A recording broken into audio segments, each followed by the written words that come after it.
Jogadores multados, Pedrão. Palmeiras sem vergonha na cara tenta intimidar Flamengo e São Paulo. Várias outras notícias do Flamengo. Você que tá aí, dá aquela moral de sempre, se inscreva no canal, meu filho. O botão aqui embaixo, inscrever-se, aciona o sino da notificação. Deixa o teu like, toca aí, meu parceiro, minha parceira. Tocou então, vem comigo, Brunegro. Vamos às notícias do Flamengo. Terçou. Pois é, torcedor rubro-negro, dia de folga no CT Leandro Urubu. Muita gente me perguntando: ô Pedrão, até quando que vai essa história da carochinha dessa folga aí? A folga vai até amanhã, até quarta-feira. Amanhã, na quarta-feira, o elenco do Flamengo se reapresenta no dia 8 de outubro para a preparação para o confronto diante da equipe do Botafogo no próximo dia 15, pessoal. Já é no dia 15, Flamengo e Botafogo, lá no gramado de plástico do Newton Santos, beleza? E o Felipe Luiz, dessa vez, tá? Que eu cobro aqui bastante, ele não terá desculpas, porque vai ser um período de data FIFA, é verdade, mas vai ser também um período que ele dá folga aos atletas, descansa os seus jogadores, treina os seus jogadores, retoma o norte da equipe que foi perdido aí e até agora a gente não consegue encontrar. Faz 5 jogos que o Flamengo não consegue jogar futebol, né? Entrega um futebol paupérrimo ali para os seus torcedores e todos os jogadores estarão à disposição dele. O elenco completinho, sem exceção, porque além de nenhuma seleção convocar jogadores do Flamengo, o Felipe Luiz vai ter a volta, vai ter o retorno do Eric Pulgar, que já está recuperado, já está condicionado fisicamente, trabalhou nisso ao longo da semana e está à disposição do Felipe Luiz, inclusive será relacionado para o jogo diante da equipe do Botafogo. Então é zero desculpa, muito suor e muito trabalho para os atletas do Flamengo. Aliás, eu acho que é a primeira vez em muitos anos que o Flamengo não tem nenhum jogador convocado para a data FIFA. Lógico, graças ao bom trabalho da diretoria do Flamengo, de conversa com a Federação Uruguaia de Futebol, com a Federação Colombiana, com a Federação Equatoriana, né? Com a própria CBF também. E nenhum jogador acabou sendo convocado aí do Flamengo, beleza? Pessoal, eu tava assistindo a partida do Racing ontem, tá? Racing contra Independiente Rivadavia, campeonato argentino, e o Racing com o time principal dentro de casa, jogando no cilindro, empatou com essa equipe que, com todo respeito, mas me era desconhecida. Eu não sabia da existência dessa equipe, eles empataram pelo campeonato argentino, que para mim só mostra que o Flamengo, ele não é questão de soberba, gente. Ele precisa impor uma boa vitória no Maracanã em cima do Racing para ir jogar em Avejaneda na outra semana, né? Tem o jogo do dia 22, depois do dia 29, com certa tranquilidade, digamos assim. Não pode dar brecha pro azar. E tem uma outra coisa, é evidente que contra o Flamengo, apesar de serem os mesmíssimos jogadores dentro de campo, que eles estavam lá no Campeonato Argentino, empataram por 0-0 na sua casa, no cilindro, a mobilização é diferente. É semifinal de Libertadores, o clube não vai a uma semi há 28 anos, então tem todos esses componentes também, mas a mobilização do Flamengo também precisa naturalmente ser diferente, né? Enfim.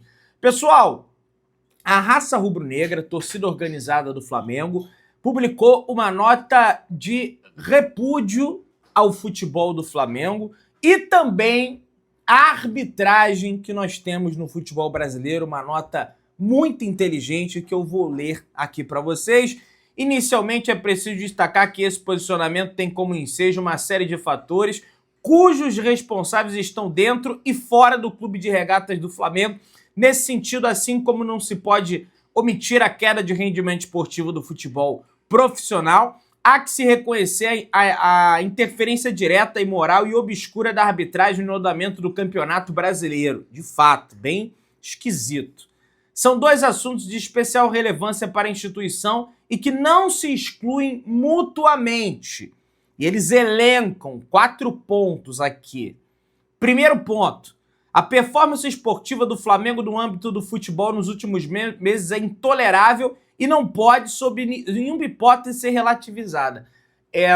O último jogo completo bom do Flamengo foi contra o Vitória, que fez 8-0. Depois daquela vitória, que foi justamente um retorno de data FIFA, quebrando até a lenda que existe de que o Flamengo sempre volta mal da data FIFA. Daquela até que não voltou, fez 8-0 no Vitória.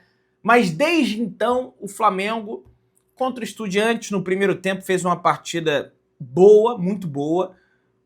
Tinha que ter aberto mais que 2-0 contra o time argentino. Só que o segundo tempo já não foi tão bom, independente da intervenção da arbitragem também, que foi um desastre. O Flamengo sofreu um roubo a mão armada. Então, a merda ela começa a se desenhar a partir ali do 8-0 contra a equipe do Vitória. Diferente das épocas passadas, o Flamengo conta atualmente com estrutura e condições de trabalho compatíveis com os clubes da primeira prateleira do futebol europeu. Por isso, não há quaisquer argumentos capazes de ocultar a responsabilidade direta dos atletas do clube pelo descenso esportivo. De fato, isso aí tem razão. Dessa forma, considerando o investimento milionário na formação atual do plantel, sobretudo o nível de qualidade técnica dos jogadores que estão no elenco, a súbita queda de rendimento não encontra justificativa razoável, portanto, não pode ser tolerada. Verdade. Internamente no departamento de futebol, as pessoas, no nome de José Boto e o treinador Felipe Luiz, não pode admitir a apatia manifestada pelos jogadores nas últimas partidas. Olha, eu vejo apatia nos jogadores do Flamengo em alguns momentos, tá? Nem em todos eles. Mas acho que é uma questão aí também. Individualmente, cada jogador do Flamengo teve um descenso técnico, como o Samuel Lino, que entrou bem demais e não acho que falta vontade a ele. Acho que é uma questão técnica, tá? Só essa pontuação aí. Muito além de dispensar pontos importantes na briga pelo título do Campeonato Brasileiro, os jogadores vêm mostrando aquilo que jamais pode encontrar lugar nas atividades do Rio de Janeiro. Falta de raça, aponta a torcida do Flamengo. Por isso é necessário e urgente que o clube, por intermédio da presidente do departamento de futebol, transmita aos seus jogadores e comissão técnica o descontentamento com a passividade do elenco e a necessidade de mudanças, principalmente de comportamento. Também acho que em determinados momentos os jogadores eles podem entregar algo a mais, mas acho que é mais a questão técnica individual e culpa do Felipe Luiz na questão tática também. E nem acho, não foi o caso nesse jogo contra o Bahia, porque o jogo contra o Bahia, o principal vilão é o Danilo. E o segundo principal é o Samuel Lino e o terceiro é o Wallace. Pessoal, pô, Pedrão, mas ele tirou o Pedro. Meu amigo, mas você vai tirar quem? Você tá com um jogador a menos em relação ao adversário. Tira o Samuel Lino, tá, mas aí é o Pedro que vai correr a lateral para fazer a marcação, sendo que tá com um jogador a menos, tem que entrar um zagueiro. Alguém tem que sair do time. Você pega o futebol europeu, qualquer parte, é sempre o centroavante o sacado. Felipe Luiz foi obrigado a tirar o Pedro. Sobretudo porque sem a bola é aquilo. Pô, Pedrão, mas só se preocupa em marcação? Não, a questão não é essa. A questão é que o futebol, a gente está em 2025. Porque se o Romário fosse jogador no tempo de hoje, ele seria reserva com o Felipe Luiz. Meu amigo, o Romário jogava nos anos 90 e início dos anos 2000. O futebol se transformou. O Romário hoje, além de ser um caracaço, um gênio de bola, ele ia correr, ele ia ter que correr sem bola também. O ambiente iria levar ele a isso. E pela madrugada, os mais velhos aí não vão me deixar enganar, se eu não queira, com todo respeito ao Pedro, que é um grandíssimo atacante, você comparar, eu vi esse tipo de comentário, o Romário com o Pedro. Não tem condição, né, gente? Pedro é excelente jogador, mas o Romário, pô, uma bola, caixa. O Flamengo era líder do Campeonato Brasileiro, tivesse o Romário hoje no time. Pessoal, a dona CBF, tô gravando o vídeo aqui na madrugada, e até esse momento ela não divulgou o áudio do VAR, lá do jogo do São Paulo. Um dirigente do São Paulo veio até o Rio de Janeiro, ouviu o diálogo do VAR, particularmente na sede da CBF, onde fez reclamações. Entretanto, já se passaram mais de 24 horas, vai bater 48 horas daqui a pouco, mais tarde, e nada da publicação do áudio desse VAR. No mínimo, esquisito. Vamos colocar aí.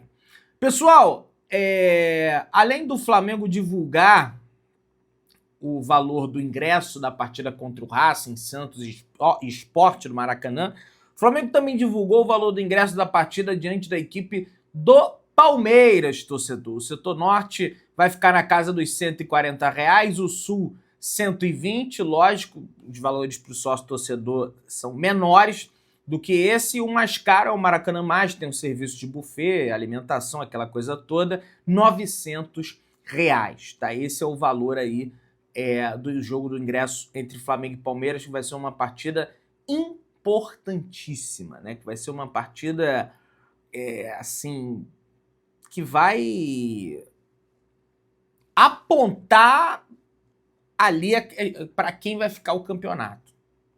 E aí, acredito eu não, eu tô curioso para ver quem a CBF vai escalar para esse jogo. Suspeito que será o Wilton Pereira Sampaio. Tô gravando esse vídeo aqui no dia 7 de outubro. Suspeito que será o Wilton Pereira Sampaio que vai apitar esse jogo aí. Pessoal, o Palmeiras com a maior cara lavada, com a maior cara de pau de todos os tempos, sem óleo de peroba, sem verniz, sem lixar, veio a público soltar uma nota que, no meu entendimento, na minha interpretação, é uma nota intimidatória, que é para intimidar as pessoas que falam contra essa arbitragem e também jogar mais pressão e gasolina na questão da arbitragem. Vamos ler aqui, a gente vai lendo pontualmente e vocês vão entender. O Palmeiras vê com preocupação a pressão descomunal que alguns clubes têm exercido publicamente e também nos bastidores do futebol brasileiro com o intuito de instaurar o caos, beneficiando-se dele para coagir, olha isso, coagir entidades e indivíduos em busca de vantagens futuras e criando narrativas para tentar macular o competente trabalho realizado pela nossa instituição. De fato, é um trabalho, assim, de extrema competência. Extrema competência. É demasiado cômodo acreditar a uma decisão do árbitro e somente a ela uma virada épica, conquistada com gosto do suor, 3 gols anotados no intervalo de 19 minutos. Até porque também houve marcações da arbitragem desfavoráveis ao Palmeiras, como as não expulsões, olha isso, do meio-campista Bobadilha e do zagueiro Alan Franco, que desferiu uma cotovelada no rosto do Ramon Sosa e um lance sonegado pelo VAR, e ignorado pelos hipócritas de ocasião. Sendo que teve um jogador do São Paulo com o nariz sangrando, depois de uma entrada do Gustavo Gomes e ninguém fala disso, viu? Ninguém fala disso, a gente só tá falando do Andreas Pereira e do pênalti lá que existiu. Cabe salientar, mesmo quando essa parte para mim é mais absurda, Mesmo quando se sente prejudicada, a diretoria do Palmeiras raramente se manifesta em público sobre o tema arbitragem, pois respeita os fóruns de discussão adequados e, acima de tudo, não terceiriza sua responsabilidade nos momentos adversos. Essa postura, por sinal, ajuda a explicar o sucesso que temos obtido ao longo dos últimos anos. Olhamos sempre para nós mesmos e trabalhamos sem buscar subterfúgios nem construir desculpas para as nossas derrotas. Vocês não têm vergonha na cara. O time que mais reclama de todos é o Palmeiras. É o auxiliar técnico do Palmeiras, dizendo que tem sistema, dizendo que tem conluio para que o Palmeiras não seja o campeão brasileiro em 2023, né? Que foi isso? Foi em 2023. Vocês já esqueceram da pataquada, da patifaria? O senhor Abel Ferreira chuta até microfone, empurra até cinegrafista de televisão, como a gente já viu. Fala que o Brasil é o país o pior país do mundo, que isso não acontece lá em Portugal, quando tem provas que já aconteceu, lá o tal do apito de ouro, que eu não li sobre, mas sei que aconteceu, questão na Itália também. Dona Leida, a Carminha, Dona Carminha falando lá também em entrevista que o Palmeiras foi prejudicado, que é isso, que é aquilo. O Palmeiras, como se sabe, é amplamente favorável à profissionalização dos árbitros e defende mais investimentos em tecnologia e na formação da categoria, entre outras melhorias. O nosso compromisso com o desenvolvimento do futebol brasileiro está acima de qualquer interesse individual. Tô vendo, tendo gramado sintético, quando a maioria dos outros tem natural, né? Por essa razão, aliás, o Palmeiras, entre os candidatos ao título da Série A, será o único clube a atuar durante a data FIFA por culpa de vocês.